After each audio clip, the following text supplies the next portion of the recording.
Welcome to the deep dive. Today, we're really ripping the lid off some fascinating source material. It kind of flips the script on how we think about language and morality, even what counts as, real communication. We're doing a deep dive into Gestalt Language Processing (GLP) and asking why things like echoes or scripts, often seen as problems, might actually be, well, whole and ethical speech. Exactly. The mission here is a reframe, a pretty radical one, actually. We're challenging that default assumption, that the only real way to talk about things is abstractly, analytically. We want to show how GLP communication, these scripts, they carry huge emotional and moral weight. It's a kind of density that often gets missed, completely missed by people who value abstraction above all. Okay, so let's jump right in with that core example the sources use. It's quite stark. Picture this research setup. A child sees something wrong, maybe one kid hitting another. They're asked why it's wrong. And they repeat a line they've heard, maybe just, he hit the boy. Simple. But in a study back in 2005, which our sources cite, researchers actually coded that response as impoverished justification. Impoverished justification. Yeah, that phrase is really the heart of the issue, isn't it? Because if you're listening with the GLP framework in mind, that line, it's not impoverished at all, not even close. The sources argue you're hearing the verdict, the moral judgment itself. It's what they call fidelity to harm. That simple phrase, he hit the boy, it is the answer. The whole moral truth of the situation for that speaker. Wow. So the mismatch is we're asking the child to translate, to turn the concrete event into an abstract rule, like hitting is wrong, when for them, the line already contains all of that. Precisely. We tend to privilege the principle, the general rule. But for the Gestalt language processor, the event, captured perfectly in that script, holds all the necessary moral information. Okay, let's unpack that then, the GLP script. Yeah. Because usually scripts sounds, well, rote, meaningless repetition. What makes it a live wire, as the source puts it, for a GLP?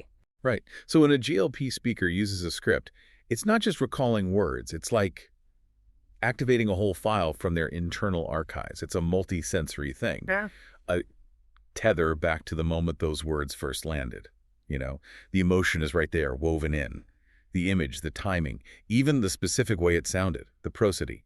It carries what one source beautifully calls the sensory weather of that original experience. That's a really different way to think about it. So pulling the script isn't just quoting. It's like opening the door back into that room where the memory lives. Exactly that. You're accessing the whole scene, the full context.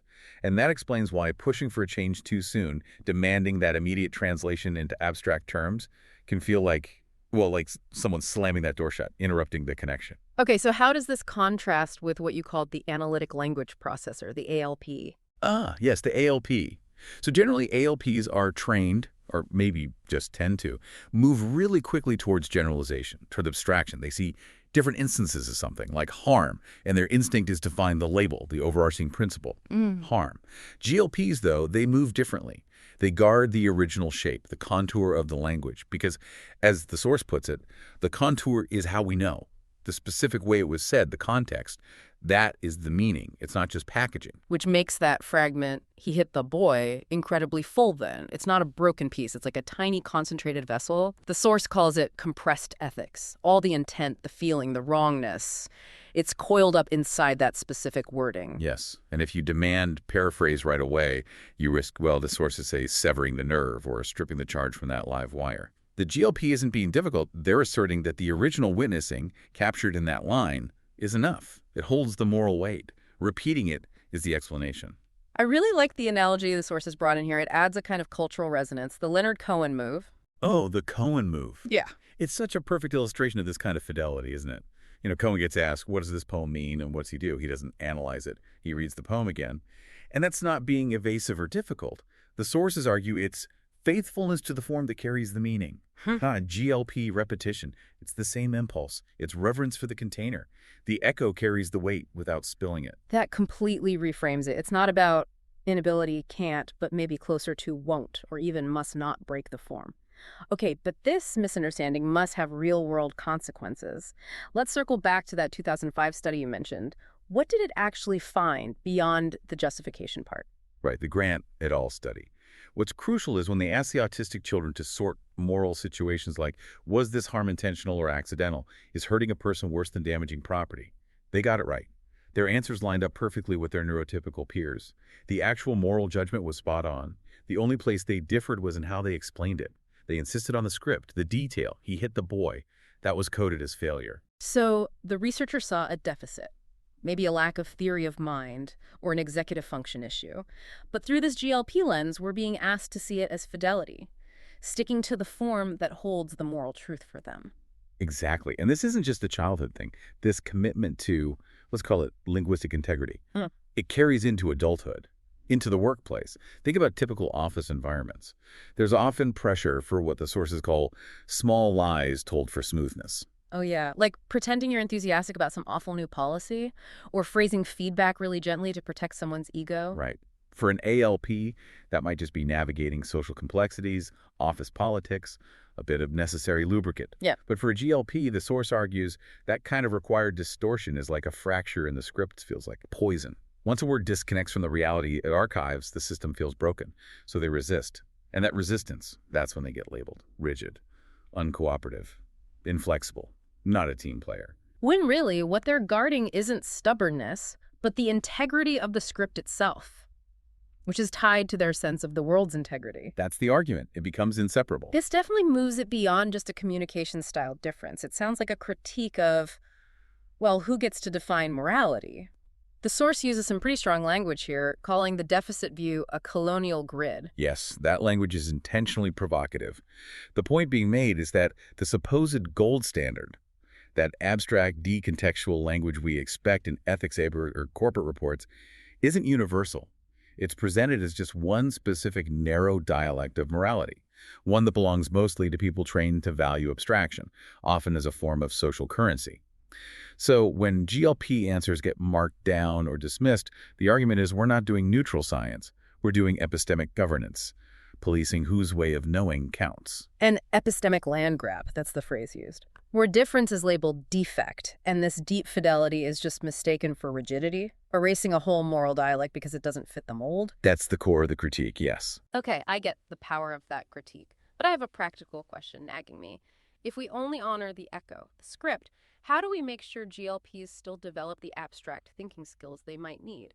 I mean, to navigate a world that often does demand that kind of analytic language. Think about fields like law or advanced science or even complex corporate ethics.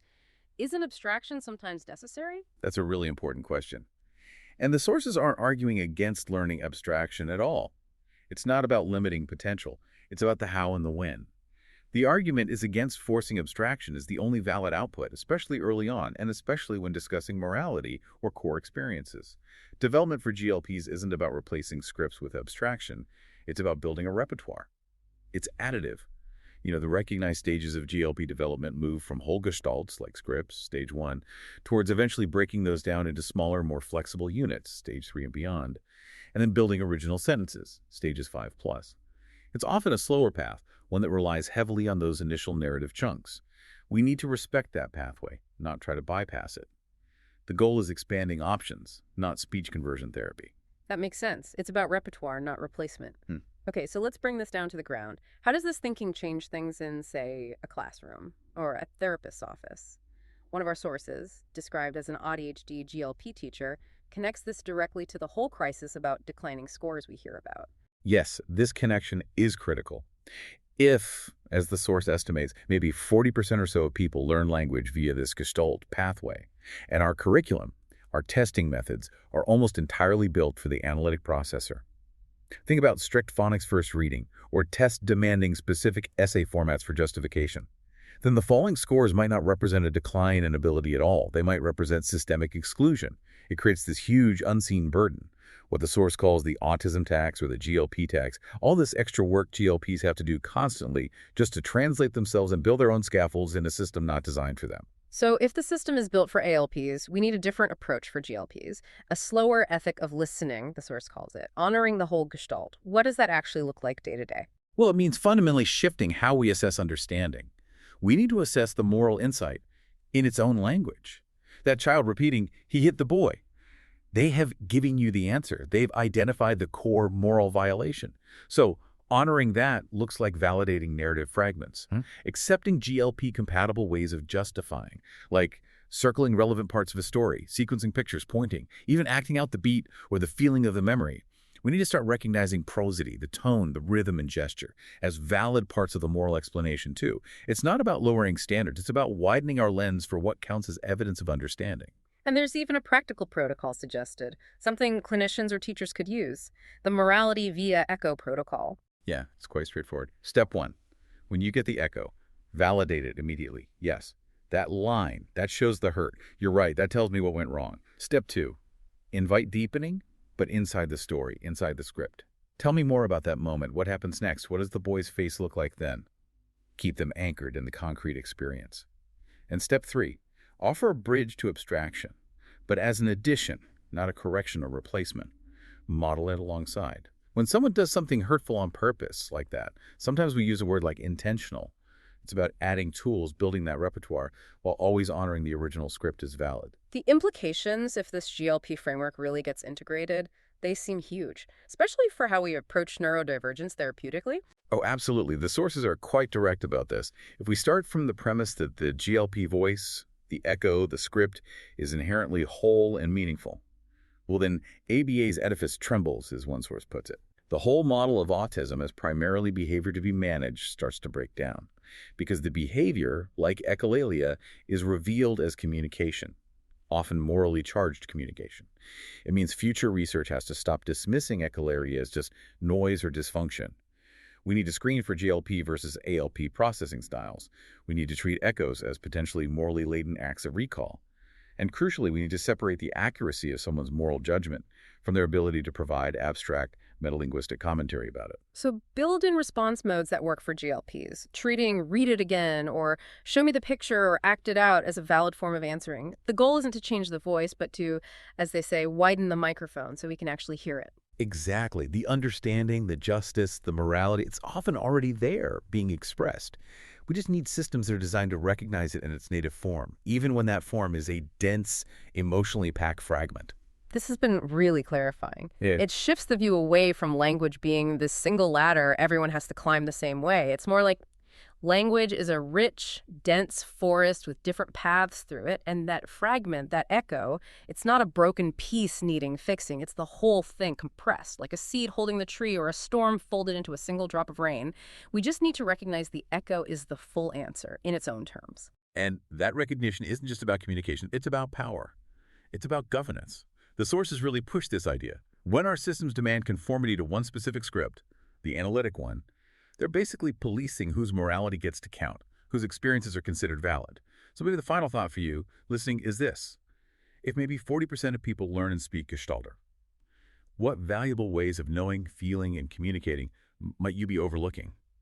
What are you perhaps labeling as deficiency or rigidity simply because it refuses to break its truth down into those neat abstract parts your system prefers? The integrity, the meaning, the justice, it's often already there. Spoken and fragments that, for the speaker, are completely and profoundly home.